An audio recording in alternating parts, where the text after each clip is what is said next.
मेरी वीडियो में आप सभी का बहुत बहुत स्वागत है। आज हमारे साथ एक और स्पेशल गेस्ट मौजूद है जिनका नाम विजेता है।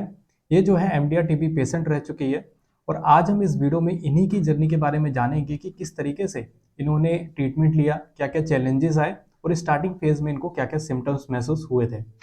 इनकी सारी जर्नी पूरी डिटेल में जानेंगे और आप सभी इस वीडियो को कंप्लीट देखिएगा, तभी आपको सारी जानकारी जो है अच्छी तरीके से समझ में आएगी। तो चलिए विजेता जी से ही जानते हैं उनकी जर्नी के बारे में। नमस्कार विजेता जी, कैसे हैं आप? हाय आदित्य। मैं बहुत बढ़िया हूँ। आप बताइए, आप कैसे हैं? बढ़िया बढ़िया। तो आप पहले ये बताइए ऑडियंस को कि ये एमडीआर टीबी होता क्या है? आदित्य, एमडीआर टीबी का मतलब है multi drug resistant. Multi drug resistant मतलब बैक्टीरिया के ऊपर जो है बहुत सारी मेडिसिन जो है वो वर्क नहीं करती है। जब हमें सेंसिटिव टीबी होता है जो उसमें नॉर्मल मेडिसिन चलती है, तो उसमें जितनी भी मेडिसिन होती है वो सारी मेडिसिन वर्क करती है, लेकिन एमडीआर के केस में होता है कुछ मेडिसिन जो होती है वो रेजिस्टेंट हो जाती है, वो वर्क नहीं करती हैं। तो ये ओके एमडीआर होता है। ओके। तो आपको स्टार्टिंग फेज में क्या क्या सिम्टम्स महसूस हुए थे जिससे कि आपको पता लगा था कि आपकी बॉडी में तकलीफ हो रही है? आदित्य, मैं बीएससी की स्टूडेंट रह चुकी हूँ। मैंने मतलब ओके। ट्यूबरक्लोसिस के बारे में पढ़ा है, पर कभी ये दिमाग में नहीं आया कि मुझे भी हो सकता है। तो हम्म। स्टार्टिंग में यही था कि मुझे फीवर रहने लगा एंड नाइट स्वेट होता था, कफिंग होती थी, बट इग्नोर किया कि नॉर्मल है, और कॉलेज के डेज से तो ज़्यादा ध्यान भी नहीं दिया मैंने उस टाइम चीज़ों को लेके। हम्म। जब 2013 में जब मैं एमबीए कर रही थी, तब मेरे को कफिंग करते वक्त जो है ब्लड आया था काफ़ी। तो अच्छा। उसके बाद जब मैंने डॉक्टर के पास गई तो उन्होंने एक्सरे वगैरह किया, तो उन्होंने क्या किया, उसका कोई डायग्नोज नहीं किया, just on the basis of X ray उन्होंने मेरा जो है टीबी का मेडिसिन स्टार्ट कर दिया, जो अच्छा। फर्स्ट लाइन ड्रग होता है। That's it. क्योंकि मुझे कोई आइडिया नहीं था, कोई अवेयरनेस नहीं थी, तो हमने कहा हम्म। डॉक्टर तो सही ही होते हैं, तो उस बेसिस पे हमने भी मेडिसिन जो है वो स्टार्ट कर दी। पर बेसिक सिम्टम्स यही थे कि कफ, वेट लॉस हुआ था, चेस्ट पेन थी, नाइट स्वेट था, ये सारे थे, फीवर था, ये सारे अच्छा। सिम्टम्स थे। तो आपको ये सिम्टम्स कितने दिन तक महसूस हुए थे? कब तक फिर आपने एक्शन लिया था ट्रीटमेंट का? अ, देखो, जो सिम्टम्स थे वो धीरे धीरे स्टार्ट हुए थे, प्रॉपर नहीं थे। पहले था फीवर ही आया, उसके बाद जो हम्म। है कफिंग स्टार्ट हुई, फिर वेट लॉस, एक बारी तो बारी सा मतलब एक सीरीज ही चली गई, जिसकी वजह से एक मुझे ध्यान में भी नहीं आया। बट ये रख लो कि साल भर सिम्टम्स के जूझते हुए उसके बाद जो मेरी टीबी की मेडिसिन स्टार्ट हुई थी। ओके। तो आपका ट्रीटमेंट जो आपने स्टार्ट किया था तो आपने बताया कि विदाउट असिस्टिंग या जो ट्रीटमेंट है वो स्टार्ट हो गई थी मेडिसिन वगैरह। तो फिर उसके बाद फर्दर क्या प्रोसेस था आपका ट्रीटमेंट का? जब उन्होंने एक्सरे के बेसिस पे किया तो मैंने ले ली, द मेडिसिन वगैरह ले ली। उसके बाद भी मुझे ठीक थी, मेरा वेट लॉस भी मतलब इतना नहीं था, नॉर्मल था, बट मेरा कफिंग ठीक नहीं हो रहा था। तो उसके बाद क्या हुआ, जब फिर मेरा केस रिलैप्स हुआ, अगेन सेम मिस्टेक की गई, डायग्नोज नहीं किया गया, मेरा सेकेंड लाइन ऑफ ड्रग्स चला दिया गया। अच्छा। देन अगेन वही कि बेटर थी but not like perfectly fine. तो हम्म। उसके बाद अगेन रिलैप्स हुआ। देन वो उन्होंने जो है, जो टेस्ट होते हैं एमडीआर को लाइक डायग्नोज करने के लिए, वो उन्होंने रन किए।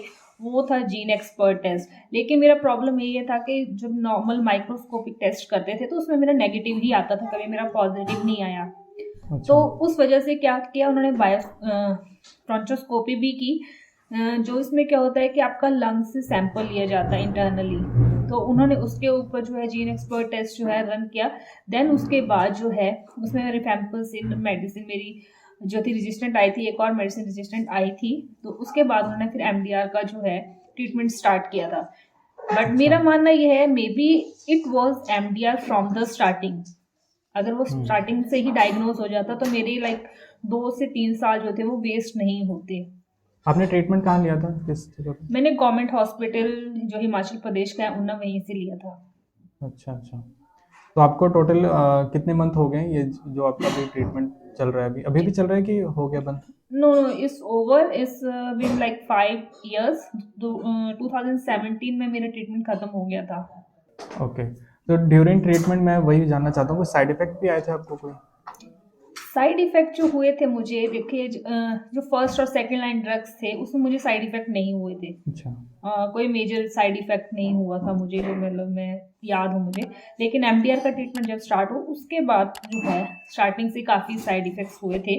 तो फर्स्ट होता है वॉमिट वगैरह, नौसिया वगैरह बहुत ज़्यादा होता है, वो हुआ। उसके बाद जो है एकदम से इंस्टेंटली मेरा 20 केजी वेट जो है वो लॉस हो गया था।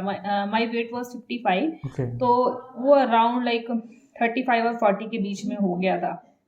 एक ये था, और वीकनेस बहुत ज़्यादा थी, जो आपके नीज से वो चलना फिरना बहुत मुश्किल हो जाता था, बेड रिडन हो गई थी मैं। एंड हेयर फॉल काफ़ी हो गया था, थायराइड हो गया था, एंड ईयर्स में काफ़ी प्रॉब्लम हो गई थी मेरे। रिंग्स की आवाज़ आती थी जो कॉन्टिन्यूसली अभी भी आती है। It was due to kanamycin. और इसके अलावा जो है हेडेक रहना, चक्कर आना, पिंपल्स होना, एक्ने होना, मतलब बैक पे मतलब बॉडी पे भी एक्ने बहुत ज़्यादा हो जाता है। तो ये सारे साइड इफ़ेक्ट्स थे उस टाइम के एमडीआर मेडिसिन के मेरे। Okay okay. तो उस टाइम पे इनके भी आप ट्रीटमेंट ले रहे होंगे, जो भी आपको पिंपल्स एक्ने वगैरह हुए थे उस टाइम पे इनकी भी मेडिसिन चली रही होगी आपको, है ना? नहीं, मैंने एक्चुअली एक देखिए 2 चीज़ें होती है। एक होता है कि आपको ज़्यादा नॉलेज है, वो भी टेंशन की बात होती है। एक होती है आपको कम नॉलेज है, वो भी like not a good thing. तो मेरे को इतनी नॉलेज भी नहीं थी और मैंने इतना ओवरथिंक भी नहीं किया। तो साइड इफ़ेक्ट्स होते थे, मुझे डॉक्टर ने बताया था ये साइड इफ़ेक्ट होते हैं। इवन सोसाइटल थॉट्स भी आपको आते हैं उस टाइम में। तो मुझे जितना मुझे बताया गया था, मेरी फैमिली को बताया गया था, उस हिसाब से हमने मैनेज किया, पर ज़्यादा हमने सोचा नहीं उस चीज़ के बारे में। Okay okay. तो कुछ चीज़ें होती भी थी बट वो ओवरलुक हो जाती थी, उसको नहीं मैं इतना करती थी, वो निकल गया टाइम फेज़ मेरा। लेकिन अब क्या है कि अब लोगों को क्या है, जानकारी भी बहुत है, तो वो छोटी-छोटी बात को भी मतलब बहुत ज़्यादा सीरियस ले लेते हैं और वो इतने पैनिक हो जाते हैं, डर जाते हैं, जिसकी वजह से आज जो है, अभी जो है साइड इफ़ेक्ट्स का लाइक बहुत ज़्यादा असर हो रहा है लोगों पे। नॉलेज तो है लेकिन स्टिल जो है उसको ज़्यादा ही वो ओवरथिंक कर लेते हैं। लेकिन हमें पता नहीं था, तो कुछ चीज़ें जो है ओवरलुक हो जाती है। मेजर चीज़ें जो थी वो सामने आती थी कि हाँ ये हो रहा है, जिसका ज़्यादा असर हो रहा था वो हम नोटिस कर लेते थे। लेकिन जो बाकी छोटी-मोटी चीज़ें ओवरलुक हो जाती थी। बट अब मैं देख रही हूँ तो साइड इफ़ेक्ट्स, क्योंकि मेडिसिन भी चेंज हो गई है, थोड़ी बहुत कोर्स चेंज हो गया, तो साइड इफ़ेक्ट्स भी थोड़े अलग-अलग हैं इन चीज़ों के। Okay okay. तो ये आप कॉजेज़ बताएँगे कि क्या कारण क्या था, मतलब मेन जो रहेगा इसका? देखिए एमडीआर या टीबी का होने का जो कारण होता है, मैंने इस पे वीडियो भी बनाई थी। देखो एक तो होता है कि आपकी इम्यूनिटी डाउन होती है ना? तो मेरा तो यही कारण था, क्योंकि कॉलेज डेज से पढ़ाई का ज़्यादा हम स्ट्रेस लेते थे कि हम पढ़ाकू बनते थे उस टाइम में। तो इस वजह से खाने पीने का ध्यान नहीं दिया, दिन रात पढ़ाई करते रहो, जिसकी वजह से क्या हुआ, हमारी हेल्थ जो है, मेरी हेल्थ जो डिटीरियरेट होती रही डे बाई डे। ओके। कहीं ना कहीं फिर I was doing a project, एक प्रोजेक्ट भी मैं कर रही थी, और उसमें क्या था, उसमें पब्लिक इंटरेक्शन काफ़ी ज़्यादा थी। I was a science student, तो उसमें क्या था कि नोट्स जो होते हैं जैसे 10, 100 हो गए है ना, तो हमें उनसे क्या था, एक बैक्टीरिया जो था वो एक्सट्रैक्ट करना था, हमारा एक थीसिस था उस टाइम में। तो बहुत ज़्यादा जो थे ट्रांजेक्शन हुई, मतलब बहुत ज़्यादा हम एक पब्लिक से नोट लेते थे और लैब में टेस्ट करते थे। और कई बार होता है कि हम निगलेक्ट कर देते, कई बार हाथ नहीं धोते, कुछ भी होता है। नोट तो आपको पता है कितने गंदे होंगे, राइट, कितने जर्म्स, कितने बैक्टीरिया होंगे, और कई बार वो चीज़ में भी निगलेक्ट होगी। ऊपर से मेरी इम्यूनिटी जो डाउन थी, खाने पीने का ध्यान नहीं रखते थे, तो ये कॉज हो सकता है जो मेरा टीबी का जो हुआ था। तो मे बी एक कॉज हो सकता है इस चीज़ का, और मेन तो इम्यूनिटी होता है। अगर आपकी इम्यूनिटी वीक है तो आपको तो इन्फेक्शन हो सकता है। Okay okay. आपको वही प्रिकॉशन लेनी पड़ सकती है अब खाने पीने की। ये आपके अकॉर्डिंग इतने सारे कॉज है। अच्छा, आप ये बताइए कि क्या चैलेंजेस रहे, क्या मिस्टेक आपने करी, गलतियाँ करी, अगर किसी को ऑडियंस को है एमडीआर टीबी तो वो गलती ना कर सके? चैलेंजेस तो देखो, पहले तो ये होता है कि गवर्नमेंट हॉस्पिटल में कोई फैसिलिटी नहीं होती है। जब मैं वहाँ पे एडमिट हुई थी, टांडा हॉस्पिटल जो हमारे यहाँ हिमाचल गवर्नमेंट का है, क्योंकि पहले क्या करते हैं, वो एडमिट करते हैं कुछ दिन के लिए, आप देखते हैं कि मेडिसिन आपको सूट करी है कि नहीं करी। तो उन्होंने मुझे टांडा जो है शिफ्ट कर दिया था, और आप मानोगे नहीं, वो हॉस्पिटल का जो टीबी का वार्ड था वो खंडर था।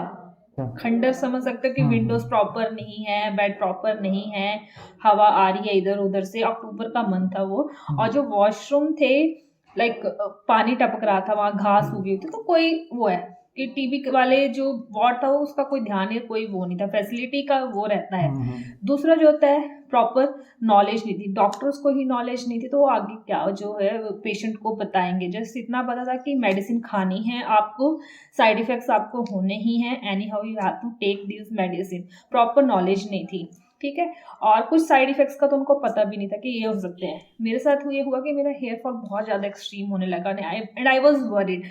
आप मानोगे नहीं, मेरे 90% हेयर जो थे उस टाइम हेयर लॉस हो चुका था। और एक वरीड होने वाली बात थी, क्योंकि ना मुझे डॉक्टर ने बताया ना मैंने किसी और से सुना था ये चीज़। तो उस चीज़ के लिए मैंने खुद ही जो था डाटा गैदर करना शुरू कर दिया, अलग अलग लोगों से मैंने बात की, लाइक बाहर के जो फॉरेनर्स थे जो टीबी पेशेंट्स हैं उनसे भी मैंने बात की।